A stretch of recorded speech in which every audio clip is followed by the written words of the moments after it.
आप सभी को स्वतंत्रता दिवस की हार्दिक शुभकामनाएं। हमारे सबसे पहले मैं उनको नमन करूंगा जिन्होंने हमारा देश को आजाद किया, और उन सभी वीर शहीदों को मैं याद करता हूं आज के दिन, जिन्होंने देश को आजाद करने के लिए अपनी जान को दांव लगा दिया। आज का दिन हमारा देश जो है आजाद हुआ था, और इस देश को आजाद करने में बहुत सारे जो वीर शहीद हैं, शहीद हो चुके, और इस देश को आजाद करने में, क्रांति लाने में कितनी कठिनाई है आई होगी उस समय पे, और कितनी परेशानी आई होगी। और आज जो है 15 अगस्त जो हम मना रहे हैं, वो 79वां जो है 15 अगस्त मना रहे हैं।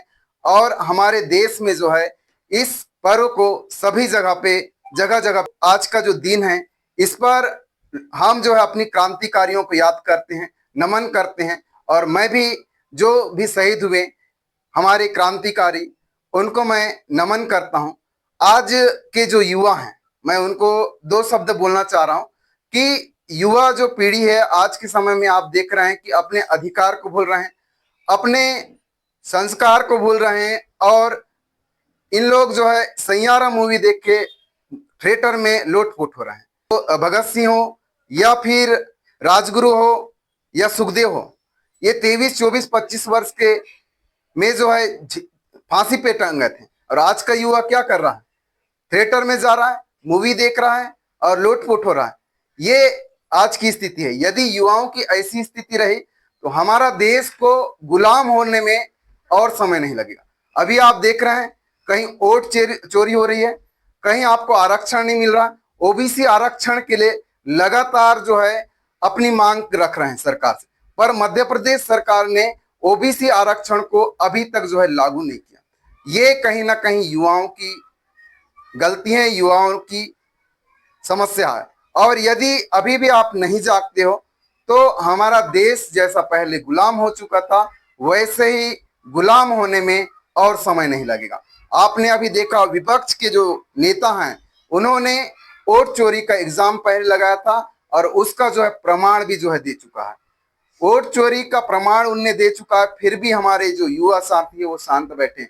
आपका जो संविधान है, हमारा जो संविधान जो बाबा साहब ने जो लिखा है, उस संविधान के में हमको सब अधिकार मिला है। हमारे बोलने का अधिकार मिला है, सुनने का अधिकार मिला है, पढ़ने का अधिकार मिला है। इसके पहले हमको पढ़ने का, जो महिला जो वर्ग है, महिला शक्ति है, उनको जो है पढ़ने का अधिकार नहीं दिया था। पहली महिला टीचर जो है सावित्री बाई फुले हैं।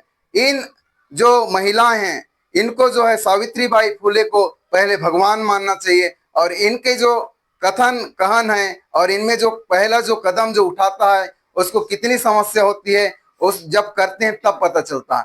तो हमको जो अधिकार मिला तो उसके लिए हम क्या लड़ नहीं सकते? बाबा साहेब अम्बेडकर ने कहे हैं कि यदि आप संविधान लिख नहीं सकते, संविधान में सुधार नहीं कर सकते, तो इस संविधान का जो नियम है उसको पालन करना। पर हमारा जो संविधान है उसमें भी जो है उल्लंघन होने को दिख रहा है। और जो है आज जो है वोट चोरी हो रही है, और वही नेता जो है जब वोट के समय पे आते हैं तो जनता के पीछे घूमते हैं, और उसके बाद जैसे ही वोट कंप्लीट हो गया फिर 5 साल फिर राज करते हैं, जनता की कोई नहीं सुनते। अभी आप देखेंगे 2 से 3 मुद्दे मैं बता रहा हूँ। किसानों का यदि देखा जाए तो किसानों को कहा गया था कि 3100 रुपए मूल्य धान का दिया जाएगा मध्य प्रदेश में, पर क्या 3100 रुपए दिया गया?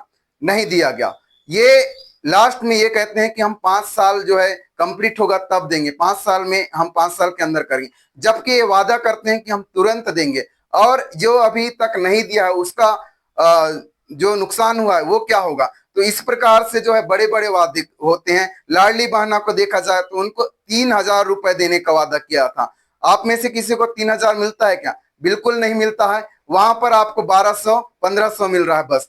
यदि वृद्धा पेंशन की बात करें, जो पेंशनधारी है, चाहे वो वृद्धा पेंशन हो, या फिर विकलांग पेंशन हो, या फिर और भी कुछ पेंशन हो, तो इस पे भी उनने बढ़ोतरी करने की बोला था, पर इसमें भी कोई बढ़ोतरी नहीं हुई चुनाव के समय। और एक चीज और, अभी आपने देखा कि नरेंद्र मोदी ने बड़े बड़े जो है ट्रिप किए, देश विदेश जो है यात्रा की। अमेरिका के जो राष्ट्रपति हैं उनने जो है हमारे देश में टेरिफ बढ़ा दिया। टेरिफ क्या चीज है?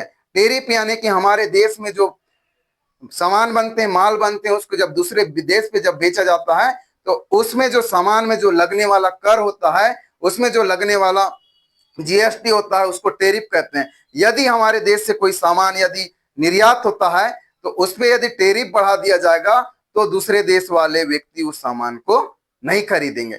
इस कारण से हमारा देश का उद्योग और नीचे जाते जाएगा और कहीं ना कहीं समस्या उत्पन्न होगी, रोजगार नहीं मिलेंगे। इस प्रकार की समस्या होते जा रही है और यदि ऐसा ही देश में चलता रहा तो हमारा देश और एक बार गुलाम हो जाएगा, ऐसा हो सकता है।